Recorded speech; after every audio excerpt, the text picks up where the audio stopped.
Hello, see ciao. This is what living conditions are like in Vietnam. When you see the abject poverty in certain areas, it makes you appreciate all that you have. See, that's one thing that really irks me about people in the United States complaining about this and that, not having this, not having that. That's why I think everybody should have to do some kind of a selective service for 2 years, whether it be in the military, in the Peace Corps, AmeriCorps, or whatever.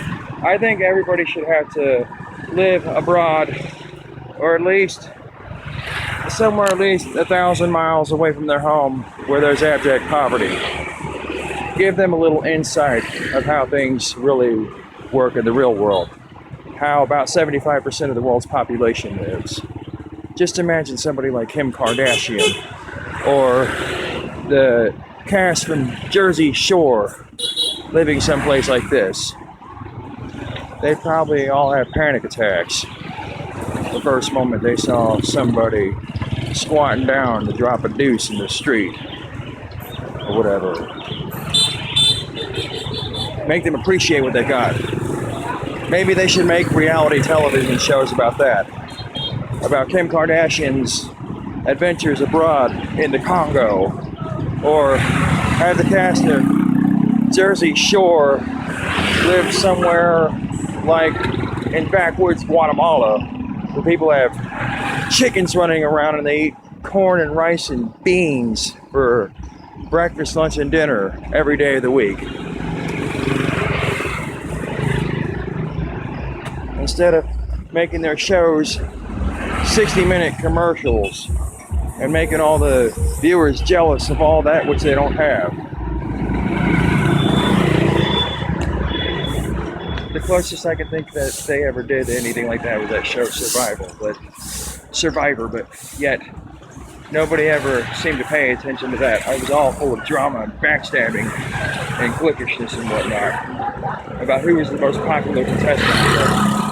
It never really gave any of the audience an idea of how dire things are when you live off the grid, when there's no internet, when there's no telephones, when there's no television or any of the other accessories people have in first world countries.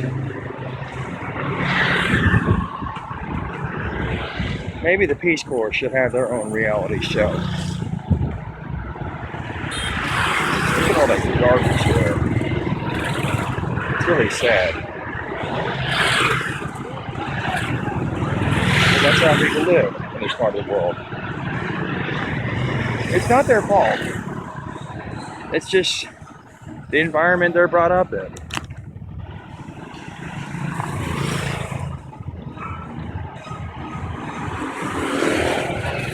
That's what a gym looks like. I didn't even recognize that. You see, these small businesses are all over the streets of Saigon, but the average Westerner would never notice them because they don't have signs that are loud and speak out like Gold's Gym, Home Depot, or whatever, Blockbuster Video, Radio Shack, Meineke. They don't have highlighted neon signs. And they're not built in one of those nice fancy strip malls. They're just in these small shacks adjacent to one another, all trying to eke out an existence. That's how it is in Saigon. See, that must be a lumber yard. The businesses aren't as spacious as they are back in the United States. But as I stated before, I like the fact that they're all thriving and that they're all surviving and earning a living, and that you don't see any Walmarts or Targets or McDonald's or large retail corporations and chain stores trying to run all these small businesses out of business. I like the fact that there are mom and pop stores everywhere. As I said before, small businesses are the lifeblood of the economy.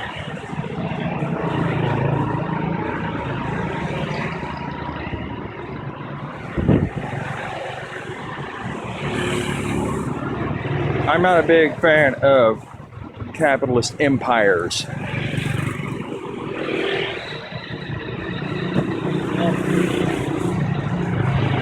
There's some factions of society back in America that think the whole world should be run like one big corporation. They're that ignorant. But if the whole world was run that way, there would be abject poverty everywhere, there would be no environmental laws, and people would have to fend for themselves like animals.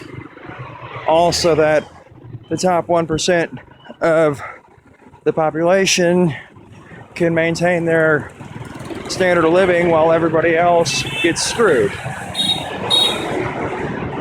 Quality of life, in the end of the day, outweighs standard of living. The United States has the highest standard of living in the world, but it also has a high depression rate. Depression levels are in record numbers, as are obesity rates. The United States is the wealthiest country in the world, but for the longest time, Denmark was ranked the world's happiest country. Denmark, Sweden, Finland, Norway, Switzerland, Canada, New Zealand, Belgium, the Netherlands, and Germany, for the longest time, have all been ranked the world's happiest countries. And that's not because they have the best standard of living, but they have the best quality of life. They have universal health care, they have sound infrastructure, they have good education systems, they have a longer life expectancy, women have more rights there, they also are paid livable wages. It's a combination of things, but nonetheless, they've got it right. And in their defense, Vietnam has come a long way after being a war-torn country. They've probably, in the past 40 years, come as far as the United States did in 100 years, as did Thailand.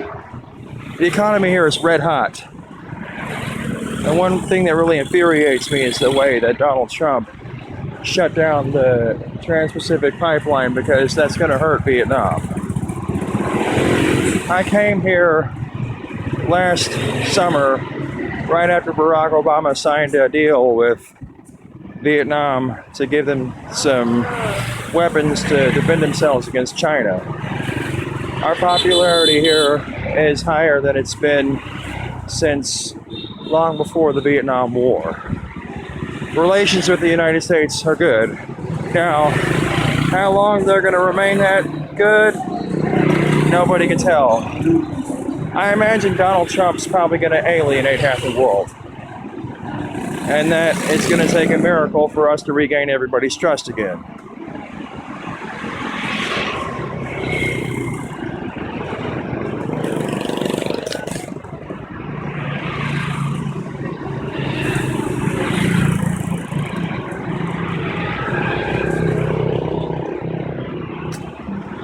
Now, every now and then you come across little alleyways that lead into other people's neighborhoods. That's the hardest part about living in Saigon. It's not very navigable. That's the way the cities are configured. So sometimes you can get lost easily, even with your GPS. Feels like I'm driving around in a maze. But to be fair, nobody could predict that Saigon would grow as fast as it did. It's got about 10 million people. Since 1990, it's more than doubled in population. The population here and in Hanoi are both bursting at the seams.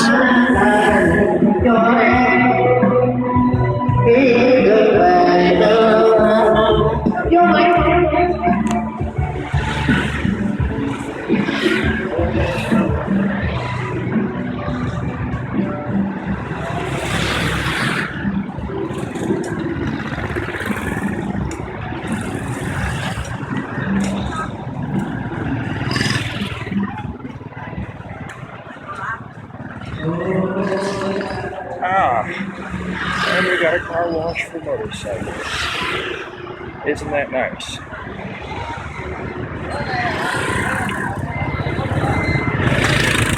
Now, I will tell you another thing that I had to get used to in Vietnam in my next video.